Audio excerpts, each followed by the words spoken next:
नमस्कार मंडळी, मी श्रावणी विलास लकेश्री तुमचं प्लॅनेट मराठीमध्ये खूप मनापासून स्वागत करते. मी आता इतक्या पॉझिटिव्ह वातावरणामध्ये आहे आणि मला खूप छान वाटते की अमोल सरांनी आम्हाला इतका चान्स दिला आहे एवढं सगळं अनुभवण्यासाठी. सर तुमचं स्वागत मनापासून. आणि अमोल भगत म्हटलं की आता समर्थ मूवी डोळ्यासमोर येणारच आहे, कारण खरंच मी शब्दात मांडू शकत नाही, कारण रामदास स्वामींबद्दल सगळ्यांना माहिती आहे, पण त्यांचे विचार सगळ्यांसमोर मांडण्यासाठी एक छोटासा प्रयत्न तुम्ही सुद्धा केला. तर समर्थ मूवीबद्दल तुम्ही काय बोलाल? जय जय रघुवीर समर्थ.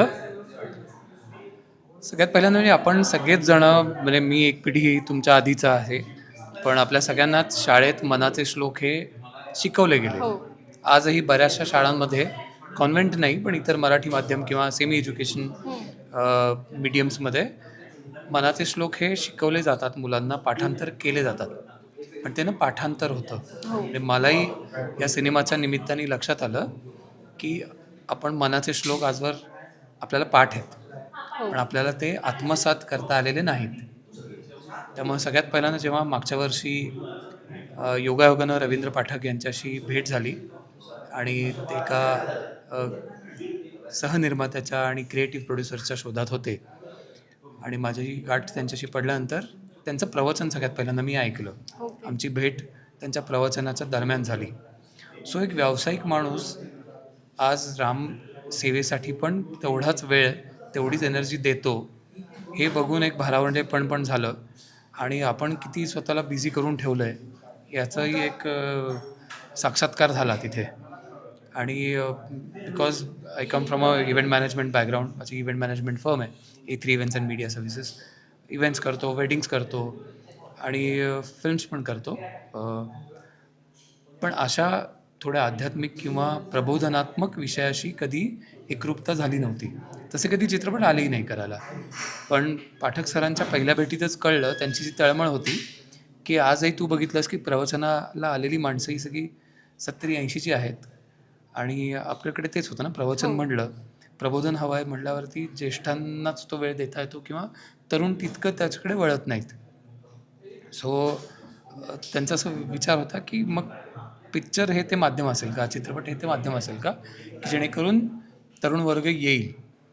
तर या विचारांनाच आणि मनाचे श्लोक, दासबोध या त्यानिमित्ताने त्याचे विचार आपल्याला पोहोचवता येतील.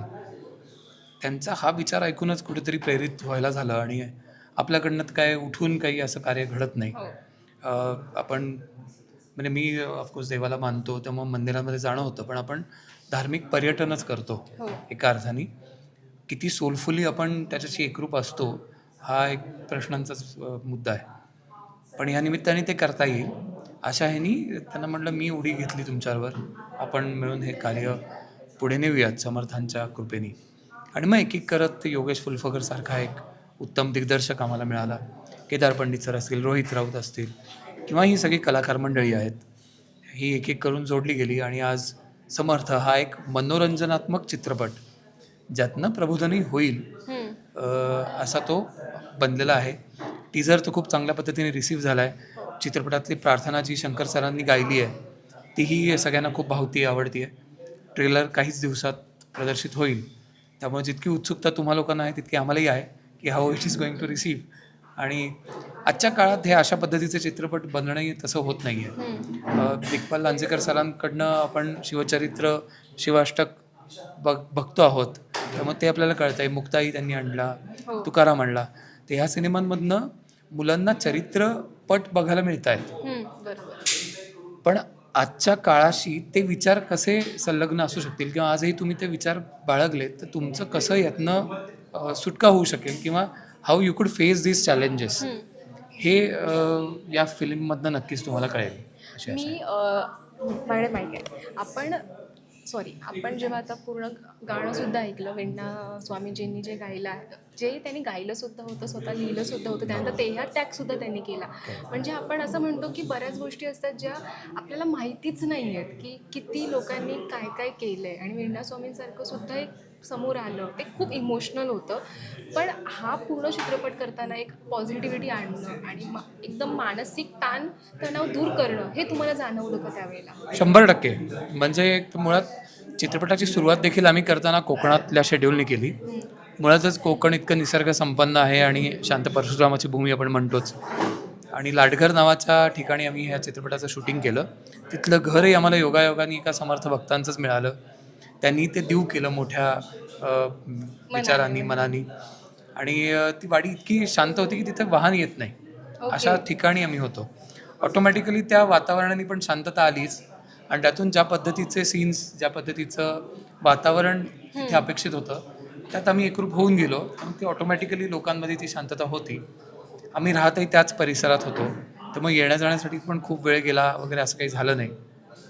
आणि मी म्हटलं असं, तो विचार जो आहे ना समर्थांचा, आणि आमचा प्रोटोगनिस्ट जो आहे पुष्कराज शिरपुटकर, तोही मुंबईतल्या गदारोळाला आणि त्या शांती मिळत नाही आहे, आणि हेच आपण मुलाला देणार आहोत का पुढे, या विचाराने तो मुंबई सोडून कोकणात आला आहे. तर ते विचार ऑलरेडी तिथे त्या जागेला पूरक होते, त्यामुळे आम्हालाही ते जाणवत होतं. आणि आम्ही त्याला आपलंसं केलं सगळ्यांनी. कलाकारांनीही तेवढीच साथ दिली. ऑटोमॅटिकली ती शांतता वातावरणातच होती. आम्ही सगळेच शांत झालो. तुम्हाला क्रिएटिव्ह डिरेक्टर म्हणून काय चॅलेंजेस आले? कारण शांततेत काम करणं पण कठीण असतं आणि गदारोळामध्ये काम करणं पण कठीण गदारोळात असतं. जास्त कठीण असतं. शांततेत उलट एकरूपता मिळाली व्हायला. योगेश सारखा दिग्दर्शक की ज्यांनी खूपच एकरूपतेने ते काम केलं, त्यामुळे त्याला देखील बालकलाकारही तितक्याच संख्येने आहेत आपल्याकडे. सो त्यांचे वर्कशॉपही झाले होते म्हणा पुण्याला आधी. पण तिथेही त्या वातावरणाची ती मुलं, सगळा त्रास, सगळी लगबग, शाळेची गडबड, हे सगळं काही नव्हतं. समुद्राचा छान आवाज येत होता, पक्ष्यांचा किलबिलाट होता. अशा वातावरणात रोज सकाळी पहाटे 6ला उठून ते करणं, हे खूपच आपसूक घडत होतं. त्यामुळं मजाच आली उलट. आणि सगळ्यांना एक समर्थ विचारांची ओळख झाली. दासबोधात नक्की काय म्हटलं गेलं हे कळलं. म्हणजे मी पण सामान्य माणूसच आहे. आपण जी सुखकर्ता दुःखहर्ता आरती म्हणतो, आय गेस शंकराची आरती पण सुखकर्ता तर नक्कीच, भीमरूपी, हे तर समर्थ रचित आहे. आपण रोज म्हणतो, पण तरी आपल्याला समर्थांनी ते लिहिलं गेलं आहे ह्याच्याविषयीची जाण तशी कमी येते. बऱ्याच लोकांना माहिती नसावं की आपण सुखकर्ता दुःखहर्ता रोज म्हणतो, पण ती समर्थांनी लिहिलेली आरती आहे. बऱ्याच आरत्या आहेत अशा. आणि त्याच रूपाने आज जे गाणं आपण लॉन्च केलं, वेण्णास्वामींचा अभंग, त्या वेण्णास्वामींची समाधी देखील इथेच शेजारी आहे, समर्थांच्या समाधी शेजारी. तर त्यांचे कार्य मलाही माहीत नव्हतं. पाठकांच्या रूपाने ते आपल्याला कळलं. आणि चित्रपटात त्यांना देखील वेण्णास्वामींचा उल्लेख असावा असं वाटत होतं. आणि ते आपसूक घडून गेलं. पटकथाकार, लेखक, मूळ कथासंकल्पनाकार पाठक सरच आहेत. त्यामुळं त्यांनी ते आपसूक त्यात विणलं गेलं. आणि केदारजींनी उत्तम संगीत दिलं आणि आर्याने ते अप्रतिम गायलं आहे. तर त्याचं चित्रीकरण तुम्हाला फिल्ममध्ये वेगळ्या पद्धतीने दिसणार आहे. आज जे गाणं व्हिडिओ रूपात आपण केलं आहे ते आम्ही इथेच शूट केलं. 2 महिन्यापूर्वी आम्ही इथे आलो होतो आणि सज्जनगडावरती ते गाणं शूट झालं. संस्थांचे देखील आभार की त्यांनी आपल्याला राम मंदिर आणि समाधीस्थळ इथे शूटिंग करण्याची परमिशन दिली. आणि आम्ही ते उत्तम रीतीने करू शकलो आणि ते लोकांसमोर आज आहे. जाता जाता एकच विचारेन की सज्जनगडावरती खूप छान शूट पण झालं, आपलं प्रमोशनसुद्धा तिथे होतं आहे. एक योगायोगच म्हणावं की जिथे आपण शूट करतो तिकडे प्रमोशन करायला मिळतं आपल्याला. अगदी. आणि मुळात म्हणजे गुरुपौर्णिमेचा उत्सव इथे साजरा होतो आहे. आणि वेण्णास्वामी या एक उत्तम शिष्या होत्याच समर्थांच्या. अशा भूमीत हे गाणं लॉन्च होणं, म्हणजे मला आत्ता शहार आहेत अंगावरती, अशा भूमीत हे होणं गुरुपौर्णिमेच्या निमित्ताने, हा एक चांगला योग साधता आला आम्हाला देखील. आणि तुम्हा सगळ्या मंडळींचे आभार की तुम्ही मोठ्या उत्साहाने इथे आलात आणि या वातावरणाशी एकरूप होऊ शकलात. आम्ही सुद्धा धन्यवाद, कारण खूप हे कमी मिळतं अनुभवायला. आणि इतकं सुंदर वातावरण खरंच नाही मिळत. नशीबवान असतं ज्यांचा योग येतो. थँक्यू सो मच आणि तुम्हाला ऑल द बेस्ट. आपण पुन्हा भेटूया. आणि जाता फक्त प्रेक्षकांना काय सांगा? धन्यवाद. प्रेक्षकांना एवढंच की अजूनही समर्थ विचारांची ओळख किंवा आपल्याला अनुभव हवे असतील आणि आपल्या मुलांना परिवारासमोर बरोबर एकत्र बसून बघावा असा चित्रपट हवा असेल तर 14 ऑगस्टपासून समर्थ रिलीज होतो आहे. नक्की गर्दी करा आणि सगळ्यांना भरभरून सांगा. चित्रपट तुम्हाला नक्की आवडेल अशी खात्री आहे. धन्यवाद.